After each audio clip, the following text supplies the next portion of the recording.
Ooh, it's magical. It's the season of magic coming to you, which is why we picked a magical class to tell you about. For the people who bother to watch the forums, yes, it's a dark elf class. At last they go. It's the Sorceress. She's sexy. She's a dark elf. She's got pointy ears. She wears dresses, high cut at the thigh. She's got a big stick.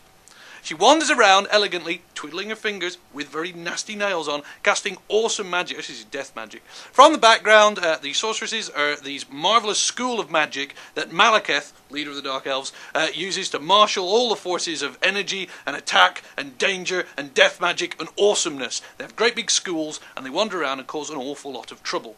In fact, when we sent off for the artwork to be done, we told them all this and we wrote it all down, and our artist produced kick-ass material. It was absolutely beautiful. We should have some samples somewhere appearing around me if we got approval. They were so great, we just missed one detail.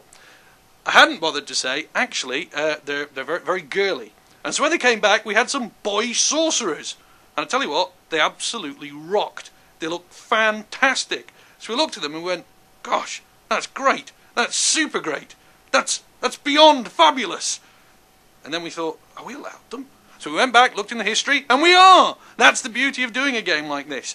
We're able to bring you sorcerer and sorceresses, boy and girl, both cool, both emo, both live forever, both look great in their tight, black, rubbery, spiky uniforms of death, both with their big staffs, both able to throw magic around and be utterly awesome. So you can live in that perpetual idea that you will in fact live forever, be handsome, be young, be pretty, never age. You know, emo goths. They're coming, they're great. On to the mechanics. So that's the background, that's the awkward bit for the fans. Let's get to the important bit. What do you actually do? Well, you fire around spells, obviously, with a big stick, obviously, and you're throwing dark magic. That's the magic lore that they use. Now, what is it about dark magic that makes things absolutely super cool? Well, dark magic is sort of like playing Russian roulette. You start with one bullet in your gun, firing a dark magic spell, and you go, boom, and kill people. All got great names, Chill Wind, stuff like that. The more dark magic you use, effectively, the more bullets you're putting in your Russian roulette gun. The more chance you have of blowing yourself to pieces. And the more dark magic you use, the more powerful you get at it, the more damage you do, the more horror you create. However, the longer you use it, the bigger the chance that dark magic will rip into the reality and blow you to pieces and do immense amount of damage and hurt you.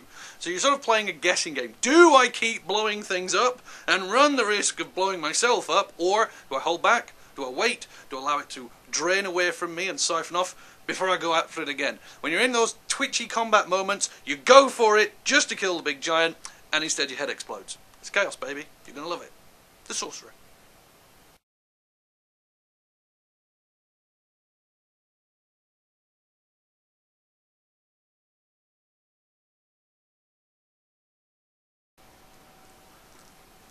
Are we allowed any of those cheap gags? Like a sorcerer's staff's got a knob at the end of it.